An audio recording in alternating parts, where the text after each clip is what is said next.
Estamos de volta na unidade 5 da disciplina Hematologia Clínica. Muito bem, já está com seu material aí preparado, está com o Atlas aberto. Essa aula, ela precisa...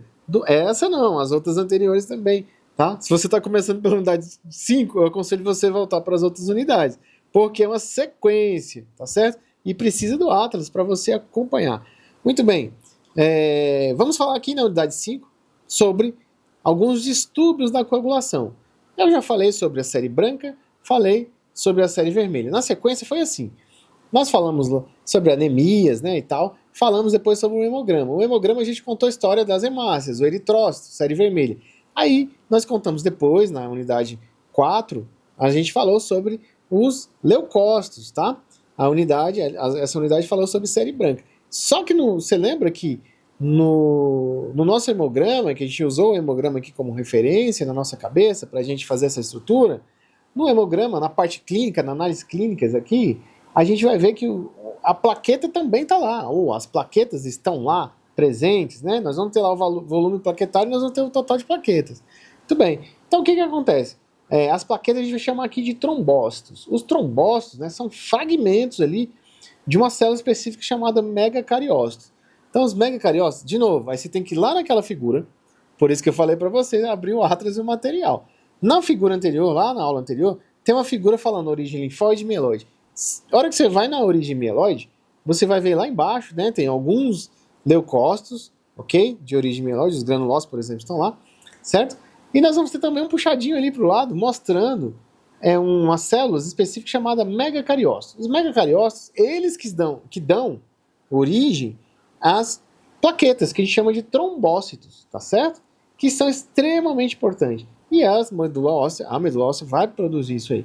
Apesar de não ter núcleo, né, eles são ativos e vai exercer um papel essencial num negócio chamado homeostasia primária. Por que é isso?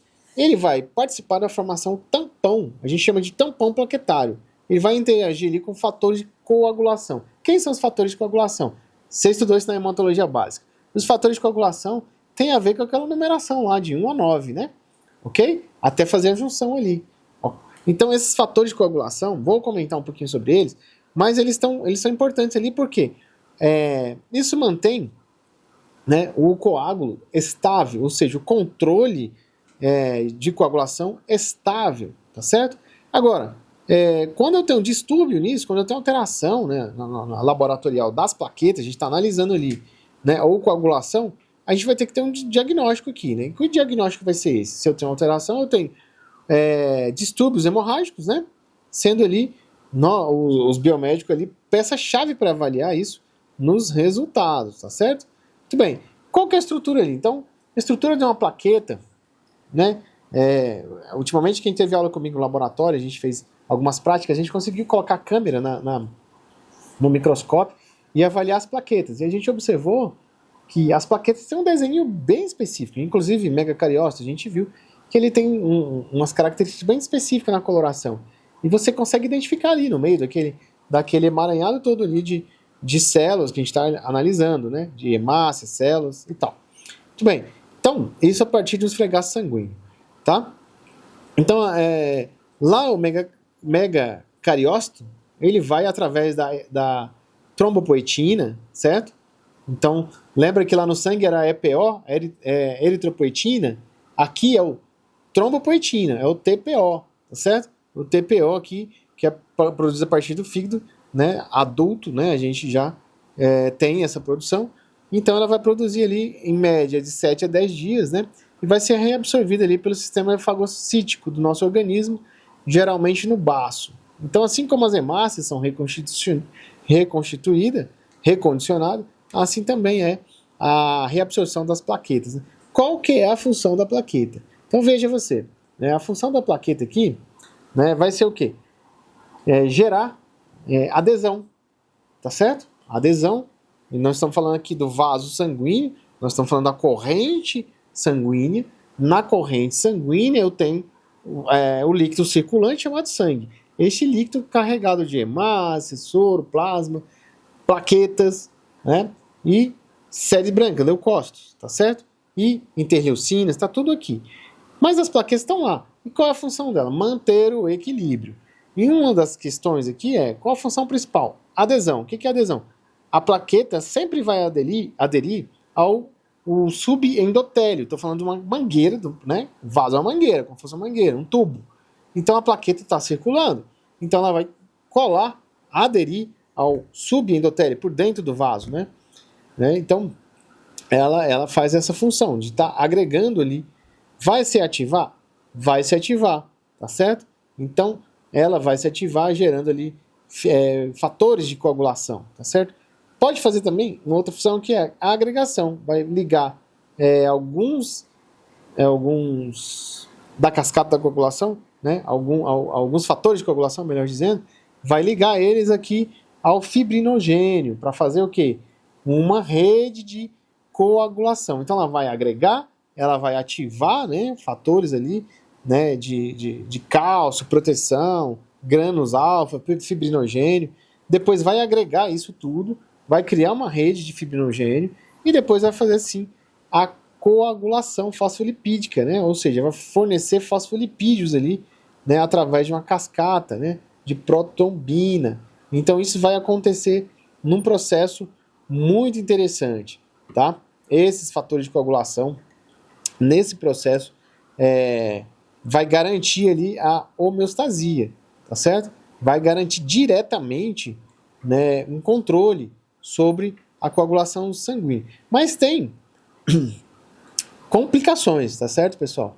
Né? Tem complicações. Então, o que acontece? A gente pode também ter, assim como lá nos leucócitos, a gente não tem a leucocitose ou leucopenia, aqui a gente pode ter trombocitose ou trombocitopenia, tá certo? Então, é isso que eu quero chamar a atenção de vocês aqui agora. Trombocitopenia. O que é o trombocitopenia? Certo? Que é o quê? A contagem, né, diminuída das plaquetas. Vocês sabem que as plaquetas são 150 mil quantitativo, né? Falando de 150 mil por microlitros, tá certo? Abaixo disso, de 150, eu já tenho uma diminuição, tá? Então, eu vou ter problema, né? Vou ter uma diminuição dela na produção sanguínea, né? Um valor diminuído. E qual a causa de eu ter uma diminuição plaquetária? Vamos lá. Produção diminuída. Pode ter ali. Quimioterapia faz isso? Faz. Quimioterapia pode diminuir. Deficiência de B12, igual na anemia, folato, pode. HIV, hepatite C, por exemplo, pode. Tá certo? Então eu posso ter lá uma média plaquetária, volume plaquetário médio, posso estar baixo, tá? Então, pode ter também destruição periférica, né? As doenças chamadas PTI, ou seja, púrpura trombocitopênica, desculpa, melhor dizendo, trombocitopênica, né? Imune, chamada PTI, ou, né, é uma doença, uma patologia, ou púrpura trombótica, né? Trombocitopênica, né? PTT, ou coagulação intravascular disseminada, CIV-D, né? Isso aí tudo pode apresentar também diminuição. Sequestro esplênico, o que acontece? O baço, né? Cirrose hepática, pode alterar, né? Transfusão maciça de concentrados hemácios, pode alterar também, tá certo? Qual é a manifestação clínica de uma pessoa que tem trombocitopenia, diminuição de plaquetas? Petequias, equimoses, tá? Gengivorragia, menorreia, hemorragias mucosas, em casos mais graves, hemorragias internas, tá certo? Então, qual que é o nosso papel ali, o papel da saúde, ali, do profissional de saúde? O nosso laboratorial, né, no caso da biomedicina, é analisar essas dosagem de TPO, teste imunológico, mielograma, hemograma, esfregaço sanguíneo, tá certo? E isso aí são testes específicos que vão ser pedidos aí, tá certo? Mas eu posso ter também a trombocitose, ou seja, aumento dos trombócitos, aumento das plaquetas. Eu falei que o mínimo era 150 mil por microlitros, aí eu posso ter um máximo de 450 mil microlitros por microlitros, né? Então, pode ser reativo e pode ser primário, né? Quando eu tenho uma trombocitose, ou seja, aumento acima de 450, de forma reativa ou secundária, vai ser por quê? inflamações, anemia ferropriva, pós-cirúrgica, né? Esplenectomia, ou seja, retirou ali o baço da pessoa, né? Então aí a gente vai ter algumas inflamações específicas, vai levar ao aumento, com certeza.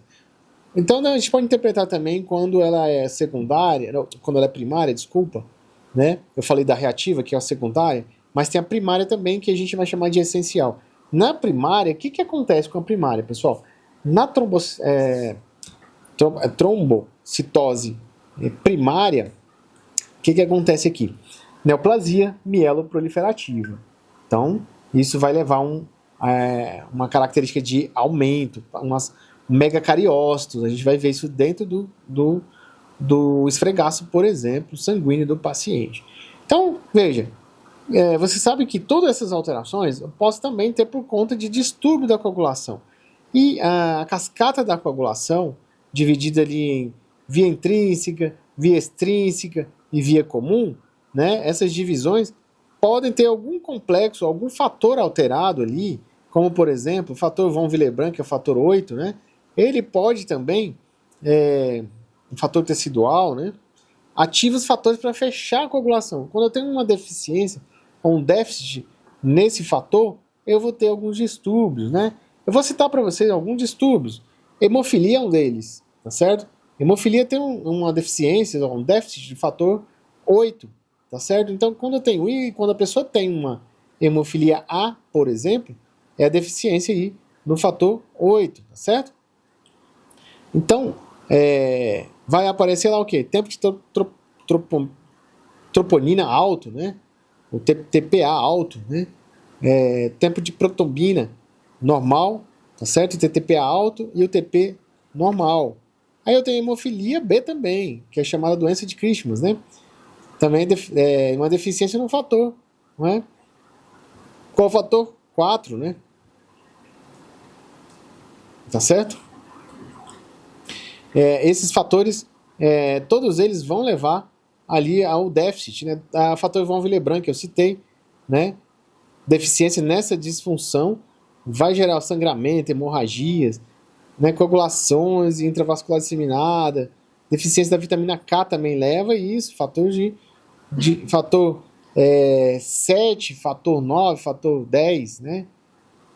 Assim como lá o fator 9 da hemofilia B, fator da vitamina K também, deficiência da vitamina K, leva ali o fator 7, fator 9, fator 10, né? 2 também. Então, pode levar a alteração ali. Então, o uso de varfarina, heparina, também inibe, né, por meio farmacológico, a formação da coagulação. Bem, e todas essas variações a gente vai olhar como, né? A gente vai ter um método no laboratório, através do tubo de coleta sanguínea do paciente, a gente vai olhar tempo de protrombina, tempo de protrombina, a gente vai chamar de TP, né? O que ele avalia? Via extrínseca e via comum dos fatores de coagulação. A gente dividiu anteriormente, né? Então, se a gente tem... Aí, como é que eu olho o TP? Eu olho ele por valor de referência. Qual é o valor de referência? Em segundos. Tá certo? Então, a gente tem um teste, uma máquina, a gente faz um teste, a gente avalia, né? Quando a gente faz o teste de 10 a 14 segundos, eu vou avaliar o tempo de protrombina, tá certo? Se ele está alto ali, né? Acima desses valores aí, tem deficiência de fator 2, fator 5, fator 7, fator 10, tá certo? Ou uso de medicamento. É importante aí a fase pré-analítica detectar se o paciente usa heparina, varfarina, tá certo? E aí eu tenho aqui o INR, que é a razão normalizada internacional, que vai padronizar o meu TP, tá certo? Isso eu vou ter esse controle terapêutico da varfarina por meio desse INR. Aí tem também TTPA, que é o tempo de tromboplastina parcial ativada. O que ele olha? Via intrínseca e via comum. Quando o TP olha via extrínseca, o TTPA olha via intrínseca. Aí eu preciso aqui olhar entre 25 a 35 segundos. Se eu tenho isso acima, eu posso ter, né, um paciente com hemofilias, tá certo? Ou uso de heparina também, pode levar isso. E tem o TT, que é o tempo de trombina. Então, quando é a trombina? Quando eu estou prestes a fazer a coagulação, né? Por isso eu preciso testar entre 15 a 20 segundos, né? Para a gente avaliar como é que está a conversão do fibrinogênio em fibrina. Muito bem, aí eu vou interpretar como esse número paciente? Se eu tenho um aumento desse número, né, de 15 a 20 segundos, se eu tenho um aumento, né, muito tempo ali, para que haja uma conversão do fibrinogênio em fibrina, eu posso ter um paciente com deficiência de fibrinogênio, ou uso elevado, ou uso em instabilidade de heparinas, tá certo? E aí pode olhar também fator 1, né, através do fibrinogênio plasmático, ou dímero D, né? Dímero D é um exame que às vezes o médico pede ele para avaliar, por exemplo, condições de COVID, né? Faz uma associação no COVID, e também pacientes com dengue. Quando ele suspeita de dengue hemorrágica, pede-se o dímero D. Por que pede o dímero D? Porque ele avalia o quê, pessoal? Aqui avalia em microgramas, né? Por litro, ok? Não é microlitros, microgramas por litro. O que avalia aqui? Pode avaliar uma trombose, pode avaliar uma Covid-19 grave, né? Uma dengue hemorrágica, alguma coisa assim. Porque a degradação da fibrina está alta, né? Então, a gente consegue observar por aí. E dentre outras questões, né? Você pode estudar um pouco mais, você vai ver que todo distúrbio da coagulação ele é perigoso. Porque se a pessoa está em perda alta de plaqueta, ela não vai ter tampão plaquetário. Tampão plaquetário vai levar a hemorragias, e hemorragias levam a perdas graves ou a óbito, inclusive. Tá certo? Por isso que os pacientes ali com hemofilia têm que estar sempre atentos, pacientes com distúrbios de von Willebrand, sempre atentos, às vezes eles têm que ir para o hospital, simplesmente para tomar bolsas de plaquetas. Tá bom, pessoal? Nos vemos então na próxima unidade, né? Nossa unidade vai ser a unidade 6, em que nós faremos um fechamento sobre essas condições das análises clínicas hematológicas. Nos vemos lá.